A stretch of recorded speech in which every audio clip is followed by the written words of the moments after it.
I feel like it's been a little while since I've been into a Dollar General where I have spied items that I can envision making over. If I'm lucky enough, maybe some of the ones I picked up have the green dot. Hi guys, I am so glad to be back. If you are new here, my name is Yvonne and you are on Ginger Chick Rehab, where I love to make over things that I find. So in today's video, yes, I am doing a Dollar General makeover.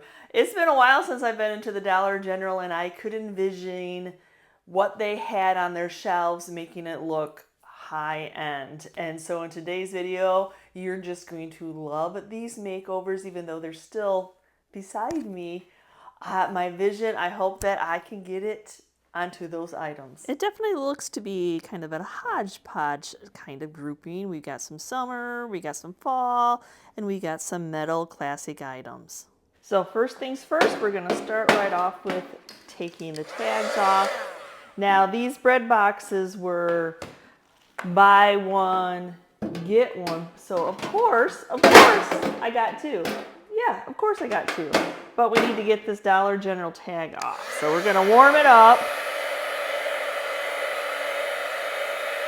And then it should easily release off metal when you warm it up.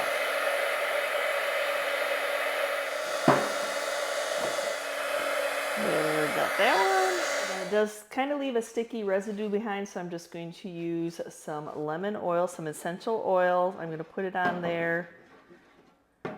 I've tried Goo Gone before, but what happens is I tend to notice that it actually goes into my material, whatever I'm working with, and I can tell where I have applied that Goo Gone. So when we transferred over to the new house, that went into the trash. I'm like, no more Goo Gone, essential oil only. So now I'm gonna give them a nice little wipe down. This is not raised lettering, so I'm not gonna have to worry about sanding that off or anything. I'm not gonna worry about the inside. The inside is nice and clean, but I do need to get off any manufacturer's gunk that might prevent what I'm going to paint over these from sticking. So this is not raised. I don't feel anything on it, but I do need to prime it to paint it to get the paint to sticking, or you could use slick stick. But I need to get a base and cover up the bread, and then I get a base to something for another coat of Painted Heirloom.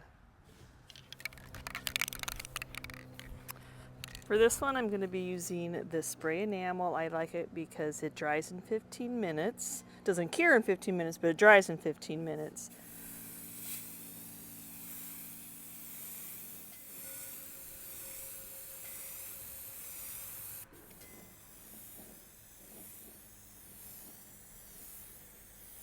So the color I'm choosing for these little boxes, oh my gosh, they painted up nicely. That enamel's wonderful. Fusions came out with some new paint colors. Look at that color. So Carriage House, I love the name, old-timey name. Look at that green, y'all. Oh my gosh, does that not scream vintage? Does that not scream vintage? So on the whole box, I'm going to paint this. I did not spray the underneath, left that alone because you're going to be sitting that, and then I did not spray underneath here either because I wanted to keep it food safe and I didn't want to worry about the paint coming on and off when it gets opened up. So I'm going to keep it closed when I'm painting it.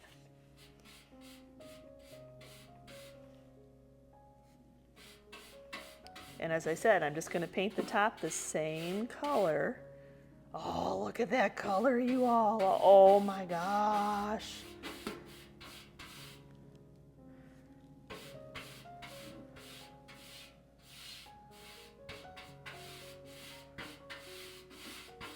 Now I'm just putting this on thin, not heavy.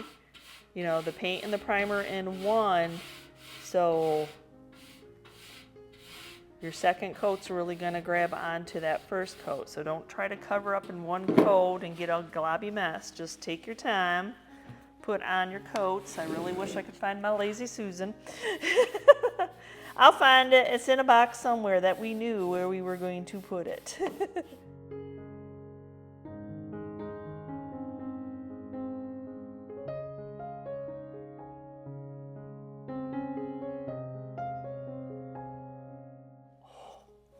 awesome color.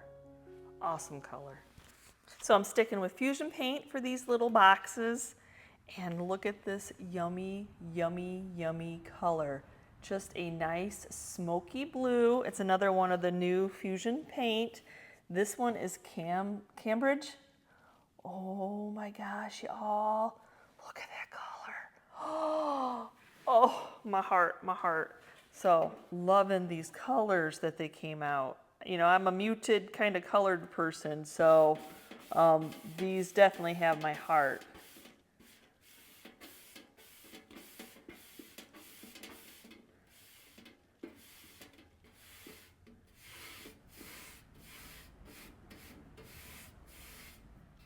Okay, gonna add in the second coat, just as much as the first coat. A little bit goes a long way. Second coat on this one.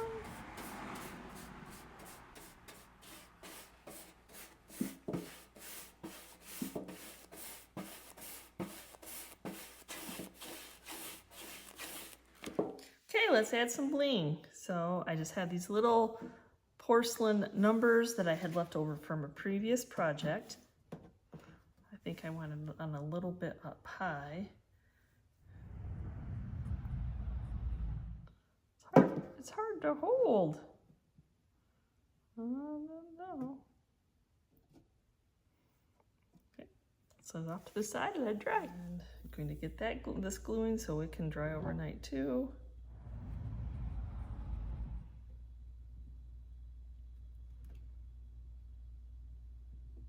Okay, I opened up the box. I made sure that there wasn't any little paint edge that's nice and sharp. Everything's clean. See, it's fine not going all the way up.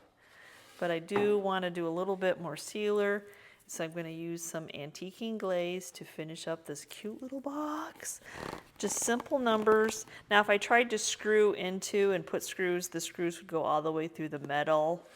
So I'm not going to worry about that. So we're just going to go ahead and just give it a little bit more age.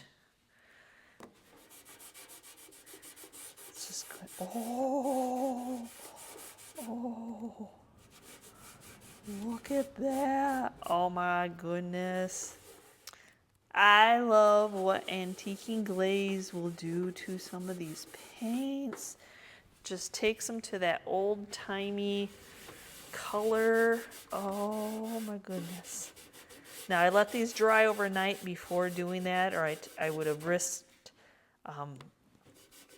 taking some of the paint off. You got to let it at least dry. With the primer underneath there, we're good, but still it's better to be safe and let it dry overnight, especially when I'm going to be rubbing like this. But if a little bit comes off, it's okay. It's that perfectly imperfect. But I love, oh my gosh, so that's without the glaze. That's with the glaze. The glaze isn't really gonna do, well I don't, I don't know why that did that. Didn't really want to glaze my number, but who knows what film was on there from the other object that I had, so we will just wipe that off.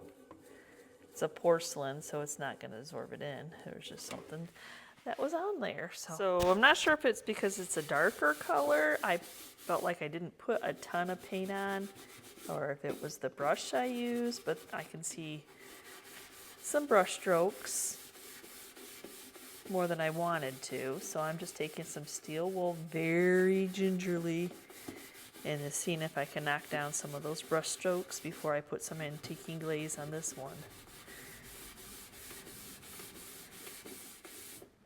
Don't want anything more than a fine grit steel wool because you don't want to take it all the way back down to the metal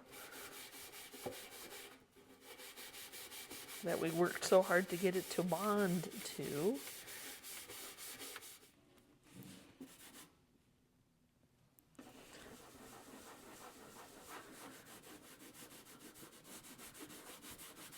Love that it puts that protective coat on, even though it has top coat in it. I just love the richness it brings to this paint.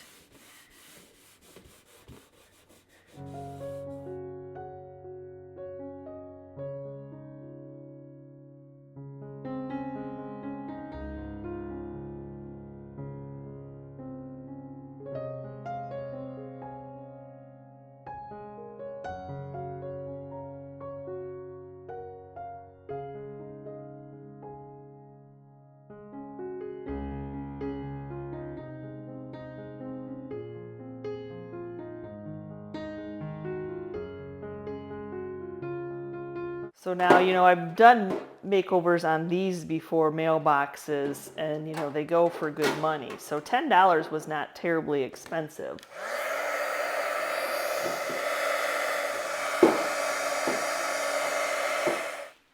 But there again, I want to get it wiped off.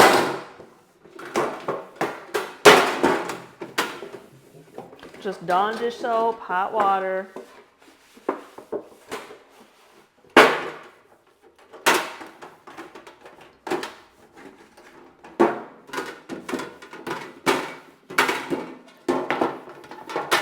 Now we have the mailbox. As cute as it could be, I'm not a fan of that color at all. So I'm gonna need to spray the inside of it also. So there's gonna be some moving it around to get it all sprayed. I'm gonna start off with the inside first, or attempt to.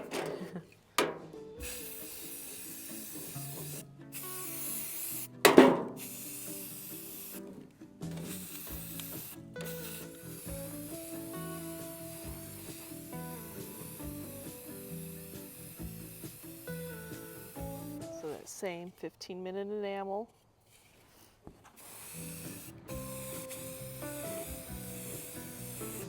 Just painting this black made it even look more.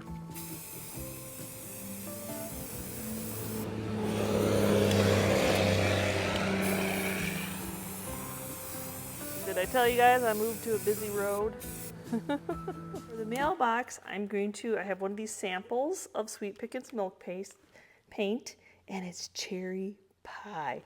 I don't need a lot for this, so this is perfect to test out. It looks heavenly, so I'm thinking I just need a scoop. I can always mix up more.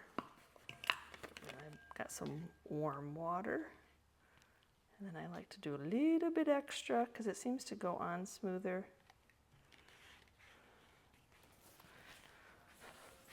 And this is a little for my beater, my mixer. And I did get one from a little handheld one that was really small, but I dropped it in the move and it broke. Oh, jeez. So I'll have to order one and test it out. Sometimes, you know, moves can be dangerous, but so I'll just hand stir this with a plastic fork because in one of the hauls I got a whole bunch of plastic ware, so I might as well use it up.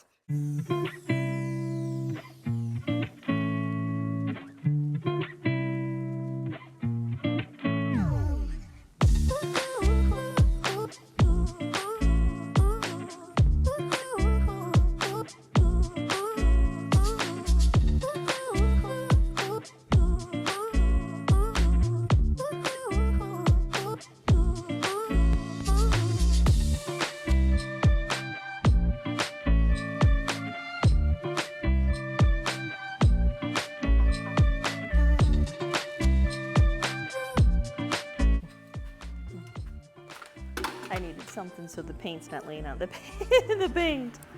Something.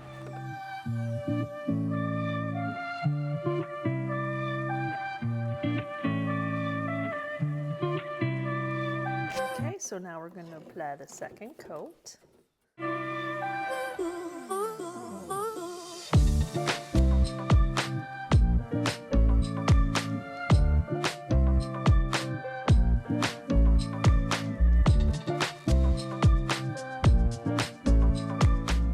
Onto it and see if we get any crackles. You just never know.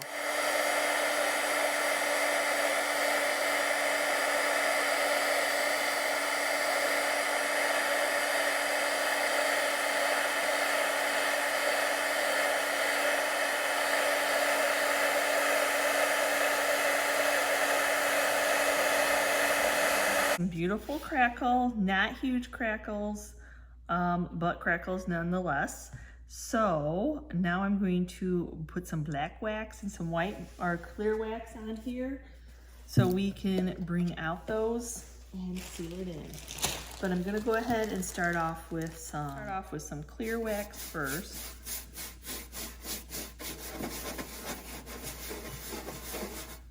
Now this is going to seal that paint in.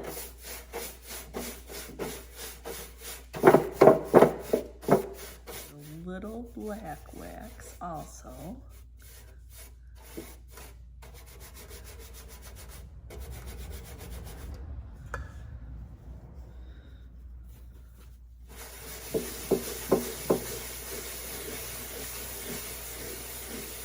So it sticks in the cracks, it brings that beautiful patina out. Oh, so pretty. So pretty. We'll do the rest of the box now. So you can see it unsealed and then sealed in, just riches that right up. So I'm going to take a little bit of the Rub and Buff Ebony Patina, just so you know, and just touch these detailed areas just ever so slightly, just to bring them out more than the wax is doing right now.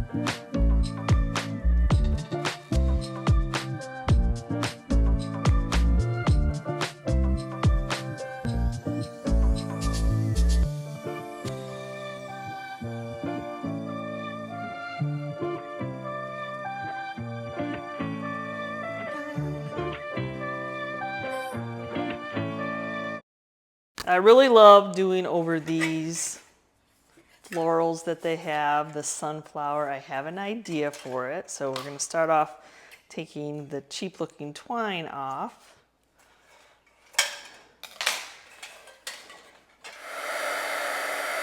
Pick up one of these. I always love doing these. As I showed you, you can take the back off. So not take the back off, you can separate the three of them. So that is always great.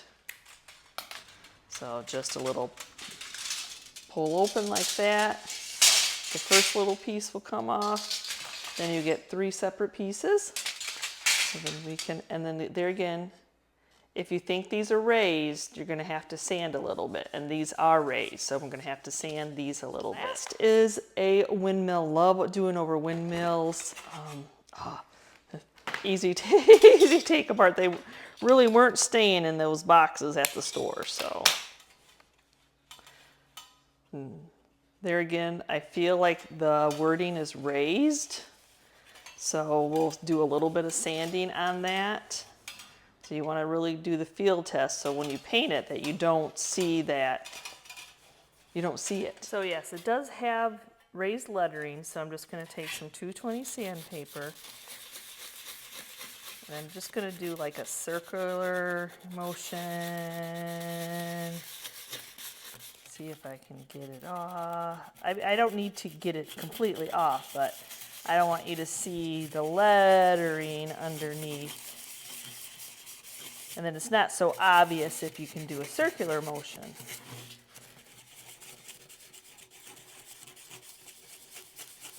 Okay, now that I have it sanded, I'm going to go ahead and get all the black off of it.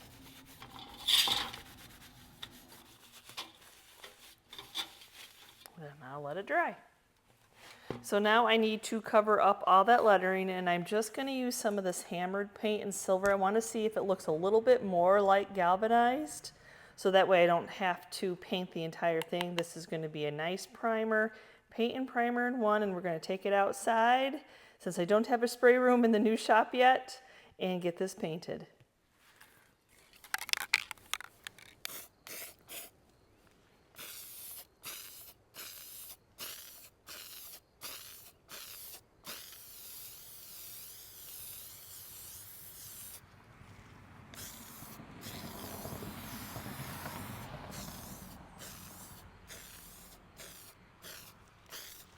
Okay, now that my head does look galvanized, doesn't it, with that hammer little effect?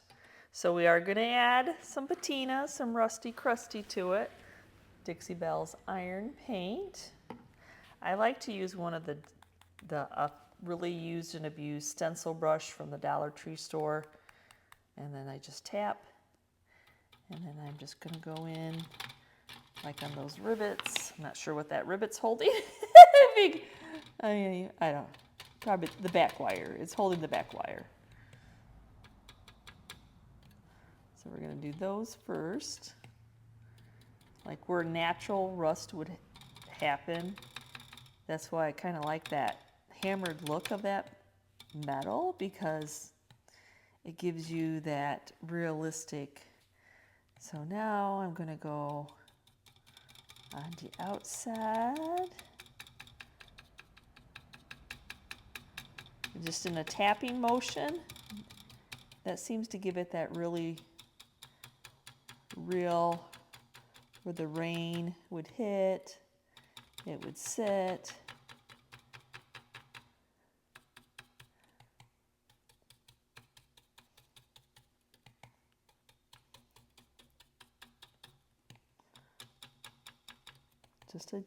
Just a little dab. It's still wet. I am going to add some green patina first.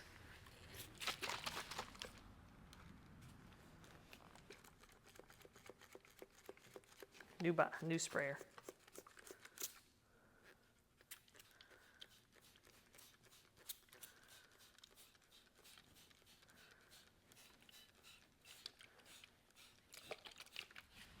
We just sit it off to the side and let it work its magic. Give you a sneak peek about 15 minutes into it. Look at it, starts to do its trick. Look at that, it's starting to change. Now every metal acts differently, I find. Every paint acts differently, so you just have to just keep letting it just do its thing and be patient. Okay, now we're gonna go ahead and seal this in. Look at that beautiful rusty crustiness. You would think it'd been outside forever. So we're gonna seal it in with some weather defense. Protect that, keep it on there. So now it's the sunflower's turn, and even though I can't take these two pieces apart, I can pull these petals up so I can get some paint in between them. You know, it's all about crafting, and not necessarily is this a bad paint job. I just want to make it over because it's fun to craft. So I'm going to use that same hammered silver. Got some wind going on today.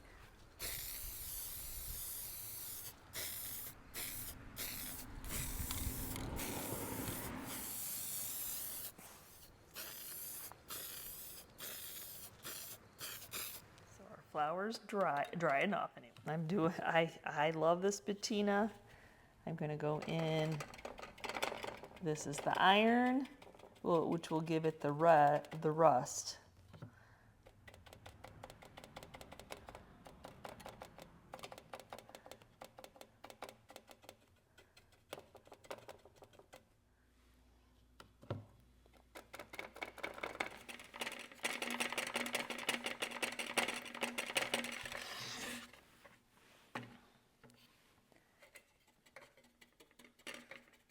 I do want to add a little bit of dimension with some of the copper. I want to not have so much on. So now I'm just going to tip the outer.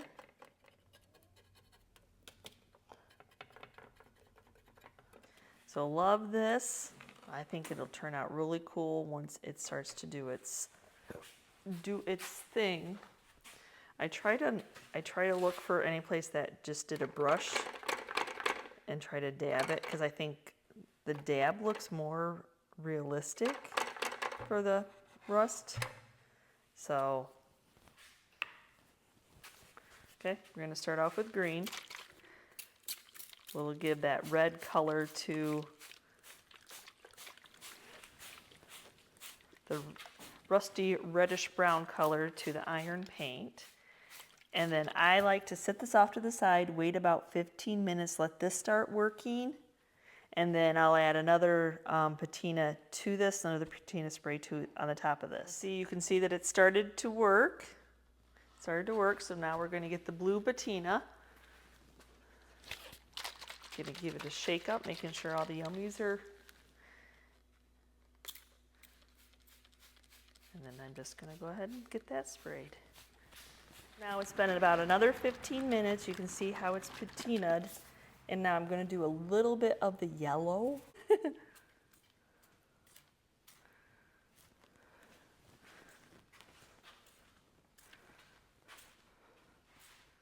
Oh, how fun is that, y'all? We had a lot of fun adding that yellow in, like a little bit on this went a long way with that blue and the rusty crustiness. So let's get it sealed in with some weather defense. Now there is other weather defenses. This just happens to be the metal. There's outdoor fabric, there is woods also. So if you're looking for metal, make sure, I just grabbed the metal because that's what I'm always spraying it on. So we already got these taken apart, but remember I said when I was cleaning it, I could tell that these are raised. So I don't want to see the stars. So same thing, circular motion. Kind of have to do the whole little petal though, or you might see texture just in one area. Now that I have those sanded flat, I need to go back in and give it a wipe down, get that white and blue. You just want to sand them so you don't feel that. You don't necessarily have to sand them so they're bye-bye, but we need to get them off.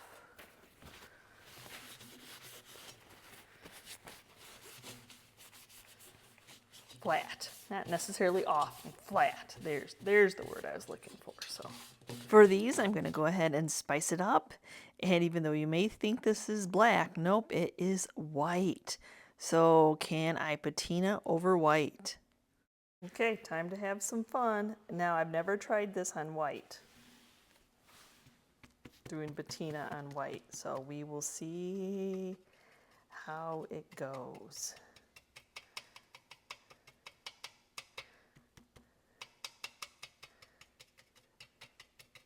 But you know, outdoor stuff rusts, so that's, I know. If you don't like rusty crusty, I guess it's not the video for you. I don't know. I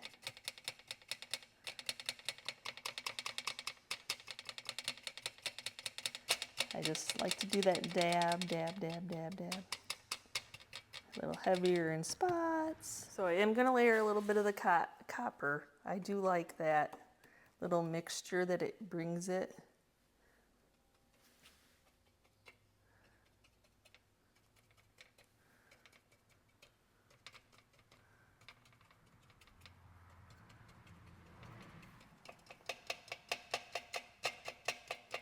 There we go. Some green. I'm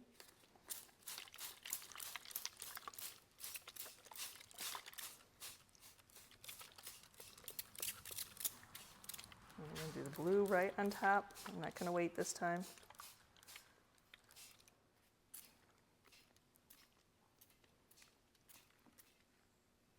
Hello, beautiful. Look at how that turned out. The white really gave it a little bit different of a look.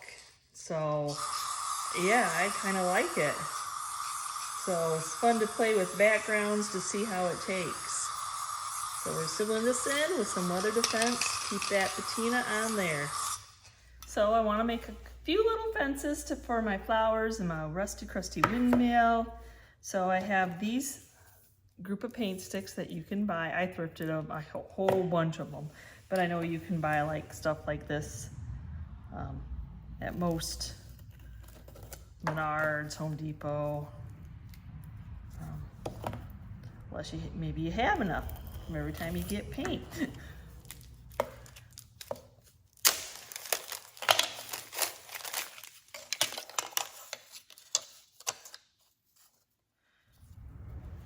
Of course they have numbers on them. Of course they do.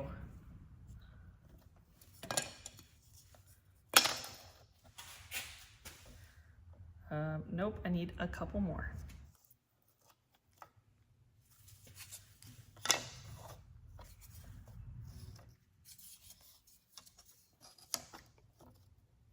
To the bottom. There we go. That's what I want to do. I just want it to fit.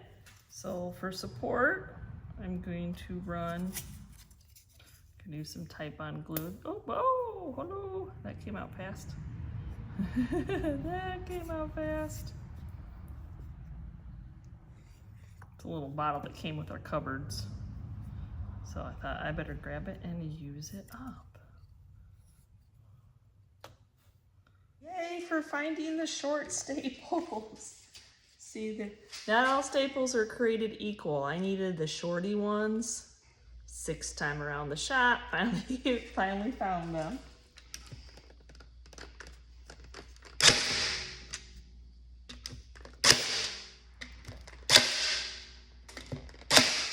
So yes, there's probably better tools to cut this. But remember, we're still trying to empty boxes as our cabinetry comes in for our workshop studio. So, yeah, so showing you how with minimal supplies you can cut. Luckily, paint sticks are pretty easy to cut. And of course, your tendency is to want to like just snap it off, but then it'll leave really raw edges. It'll splinter the wood. So you just gotta take your time. I let these dry overnight so that I knew that they were good and attached. There we go. So now we have a little picket fence. So for this fence, I'm going to start off with the back painting it. Yeah, I got to cover up that it's yard or paint sticks. And I'm trying out Parchment is a new white. Let me turn on my lights. Oh, there you go. So yes, I'm testing out Parchment. You know, I love my whites, but oh my goodness. So let's see, this is one of the new part of the new release also. It looks like it's a nice white, y'all. Yeah, I don't want to leave my back unpainted. I don't want, I mean, I think most of people might know that it might be paint sticks, but, but, yeah. Covering up those numbers really well. And of course, it'll take at least 2 coats. Now the item I'm putting on this little fence will cover up most of the surface area. So, you know, I could have layered paint, made it chippy, you know, but because it is just the item's going to cover most of it up, you may not even see that chippiness. So we will just go ahead and paint it like this. So now we're going to go ahead and get it sanded so it looks a little bit worn.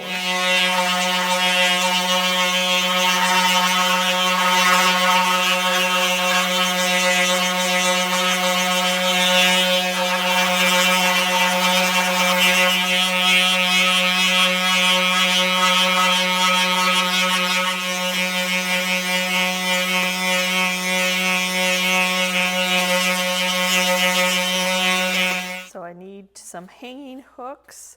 So I'm going to go through 2 pieces just so I know that it is strong. And I'm just guesstimating.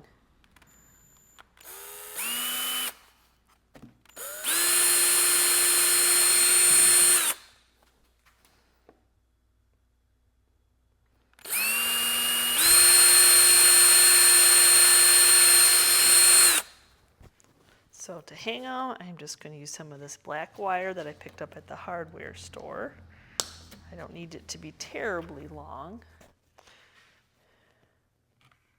I like to go from the back, push it up from the front, leave some out, bend this so it's nice and flat. Then I'm going to do a twisting motion.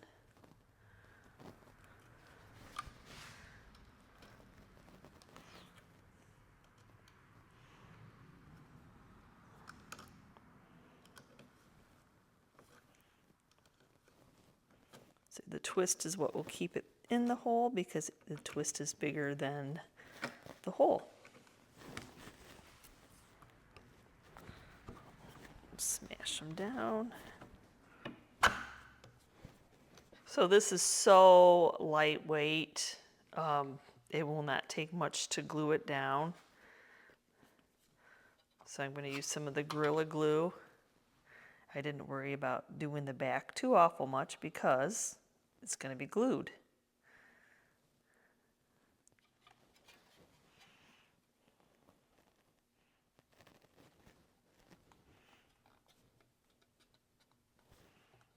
Okay, and then just set it off the side and let it dry. So I'm going to glue this one on the same way.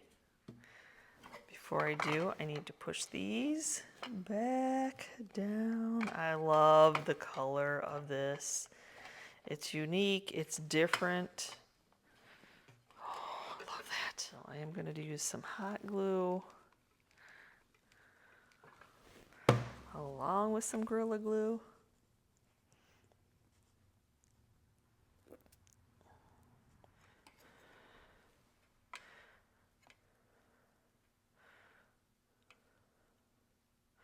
Just eyeball them. And then I'll put like a little bottle of paint just to help hold that down. So as I'm putting this one back together, I don't need the hanging system. It would be longer than what those little pictures were, so we'll just clip it off. Or it'll be longer than what the little picket fences that I made.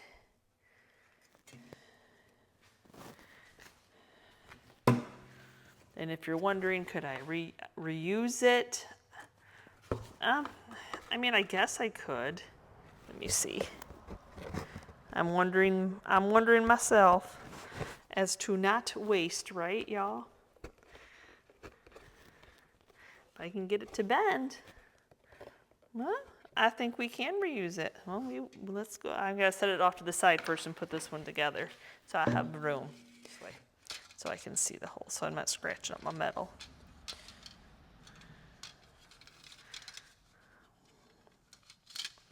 There. And there. Oh, I love it. I love it. Now, I could have darkened that up, but I like the fact that it looks rusty, crusty, and that it has aged. Get it on a flat surface here, down on the edge. And I gotta feel those. Yeah, I'll have to have something heavy to push that down. I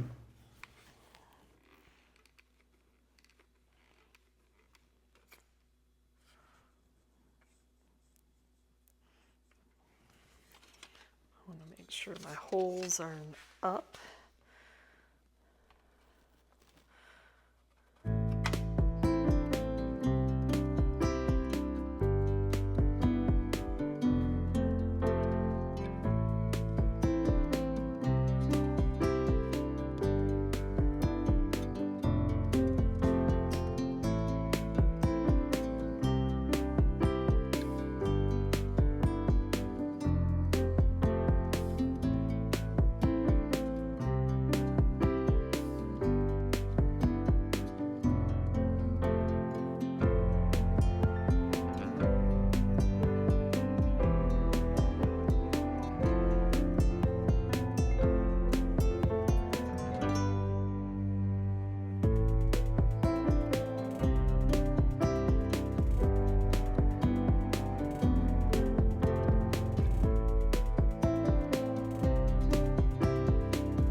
Next up are these little birds.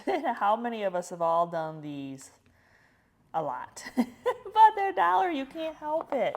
So I'm actually going to do some patina on them. So let's see how this works out. So we're going to do some copper. I'll probably mix the iron with it. I could have sprayed them first, but I'm going to go ahead and let a coat of it dry first.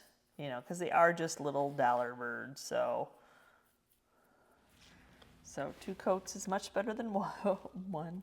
And the dabbing technique stays on so much better than just brushing the brushing. While the little birdies are still wet, the paint is still wet, I'm going to start off with, now you could just do the blue patina, but I like the two different tones playing, so I'm going to start off with green first. And there again, I will wait 15 minutes before applying the next patina, just to let this one do a little bit of work first. So about 15 minutes, look at, that is just the green color on top. So now what I'm going to do is I'm going to drizzle the blue color.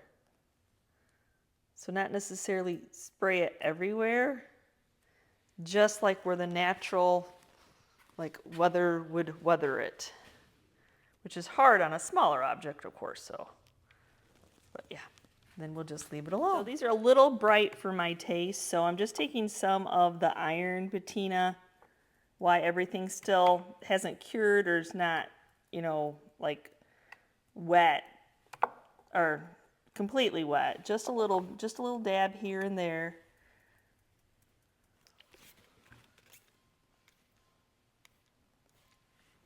How cute are these? I like adding just that little bit of rust on top of them. Really makes them look like they've been out in the weather forever. But I need to seal it in, so I've got some weather defense. I like this spray for the patinas. To finish up the patina on my little birdies here, I'm just going to take some of the wax. And this is really going to tone down that really bright color. So see how that tones that down. So for the little birdies, look at this little rusty, crusty bread pan. Oh my goodness. So I'm gonna make them look like they've been taking shelter. Got that rusty crustiness back there, which goes with the rusty crustiness. So I'll just put a little hot glue in there and glue them in.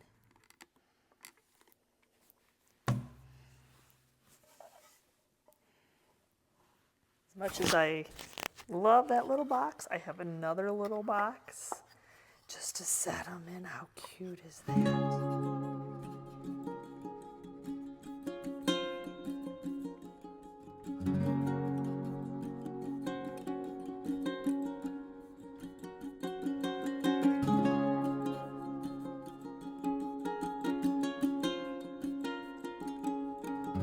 So I hope you enjoyed today's video. Whether you're crafting from Dollar General stores or secondhand finds, it's just fun to get your hand busy, create something, try to get your vision that you saw from your inspiration or the vision that's in your head into the object that you have on hand. It does not matter what you are making over. So give me a quick comment down below which of the items I made over from the Dollar General were your favorite. And just like the item, paint. You can do any types of paint.